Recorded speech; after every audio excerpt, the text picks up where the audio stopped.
Hey guys! Welcome back sa ating kusina. Gawa naman tayo ngayon ng Durian Japanese Cheesecake. Ito ang kanyang mga ingredients. Cream cheese, durian flesh, 6 eggs, bali pinaghiwalay ko na sila ng egg white. 100 ml na milk, 1/4 cup na vegetable oil, 1/3 sugar. Pinaghalo ko to na 1/2 cup na all-purpose flour, tsaka 1/4 cup na cornstarch, 1 teaspoon baking powder, 1/8 teaspoon salt, vinegar para sa ating egg white, tsaka ito optional lang, chocolate powder. Pang-draw lang natin sa top niya mamaya. Isahan na natin.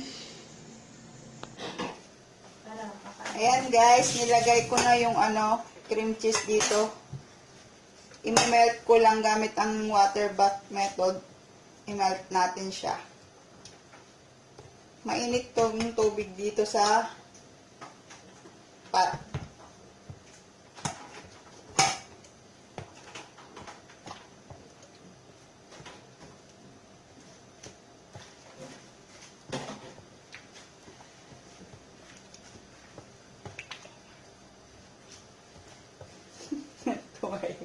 Lagay natin ang mantika.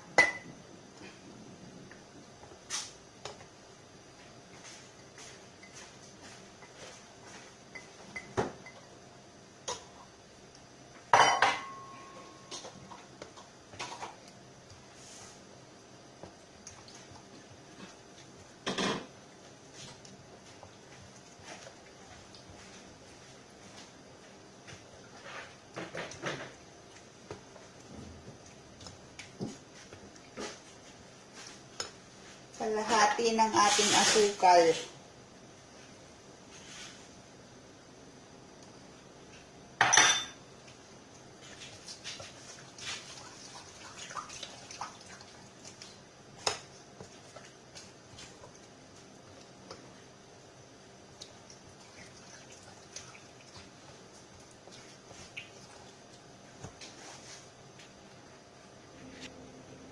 Sunod natin ang ating gatas.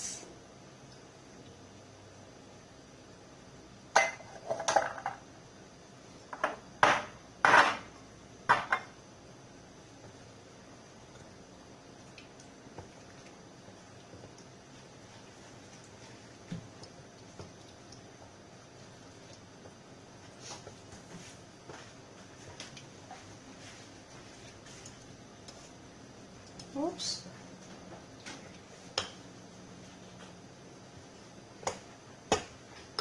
Tapos ang ating itlog. Isa-isa lang ang paglagay.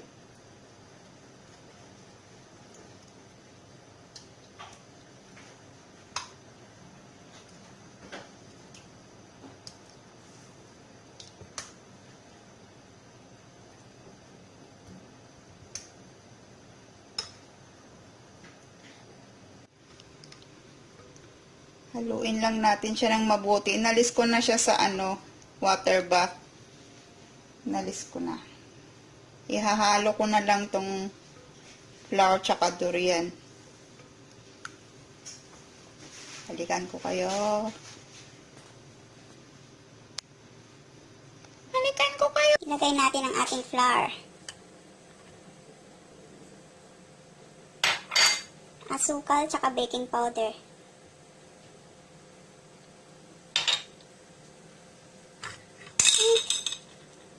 Nagwawala.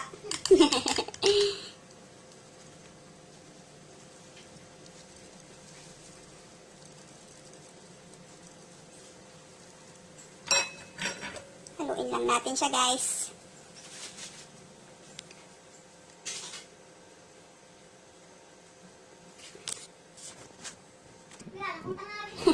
Ayan, nahalo ko na siya. Naihalo ko na yung flour. Dito naman tayo sa ating durian.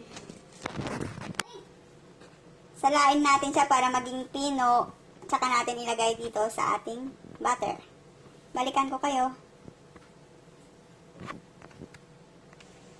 Ayan, ihalo na natin ang ating durian sa dito, ating butter. Halo na natin.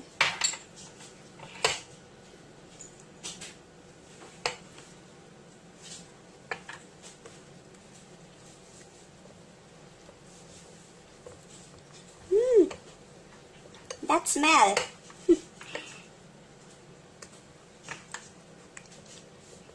Ihalo ko lang guys, balikan ko kayo. Mahirap. Ayan guys, naihalo ko na yung durian. Iset aside lang natin siya para gawin naman natin ang ating egg white mixture. Ayan, ibit natin ang ating egg white. Takip ng tenga, maingay. Char.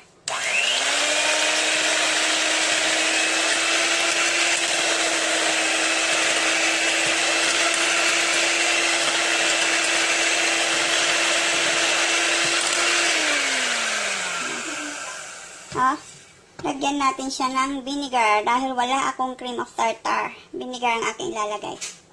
1 teaspoon.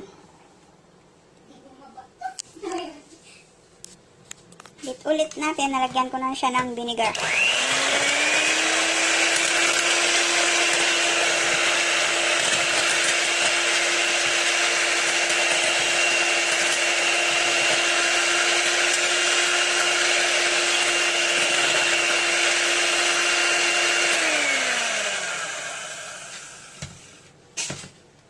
Pwede na nating lagyan ng asukal.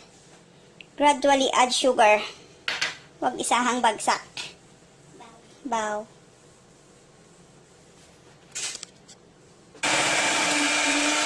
Unti-unti natin lagay ang ating asukal.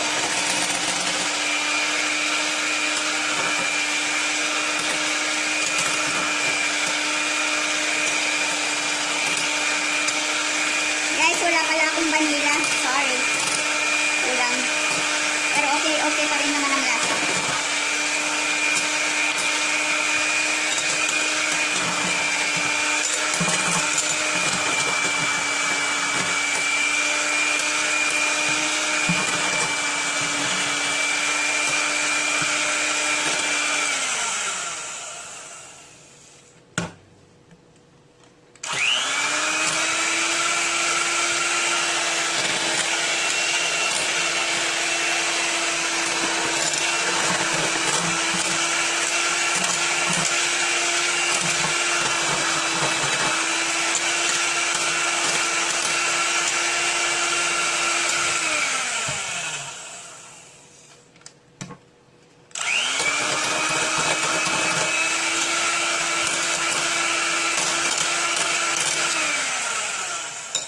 Yan, pwede na natin i-fold ang ating butter. Ay, i-fold ang ating egg white. Pwede na.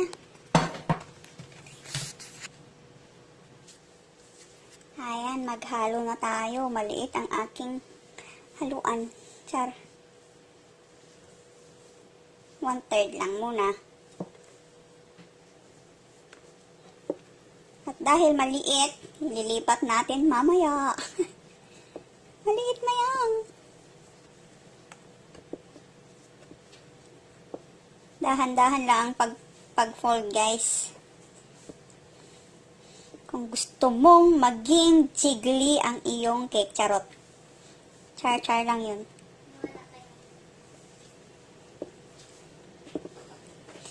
Haluin ko lang, guys. Balikan ko kayo pag luluto na natin. Bibake na pala natin. Yan, guys. Nahalo ko na. Lipat na natin dito. Nilagyan ko siya ng baking paper. Tapos, foil sa ilalim. Lipat ko lang, guys. Dahil hindi ko kaya.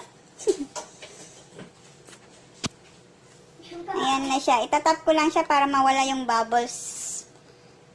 Air bubbles. Ayan, may tinira akong konti. Lagyan natin siya ng chocolate powder.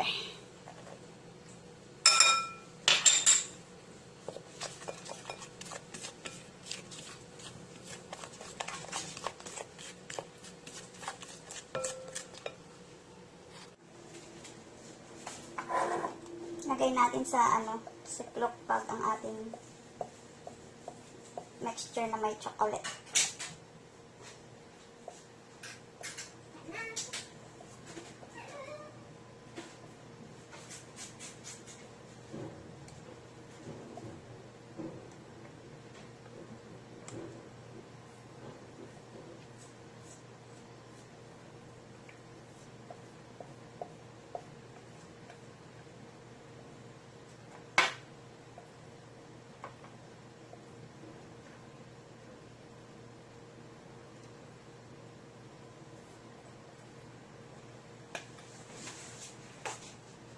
Meron.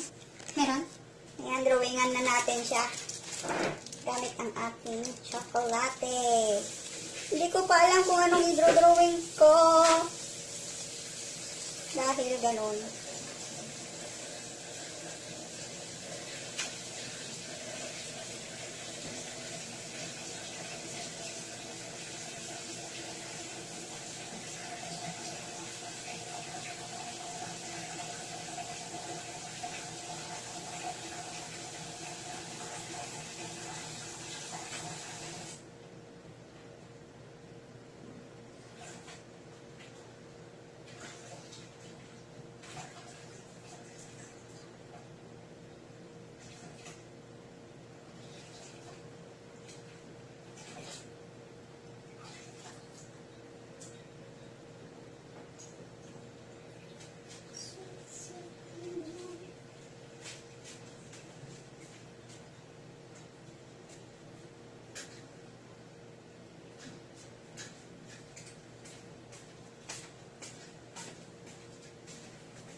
Ayan na siya guys. Pwede na nating lutuin. I-bake na natin over 180 degrees.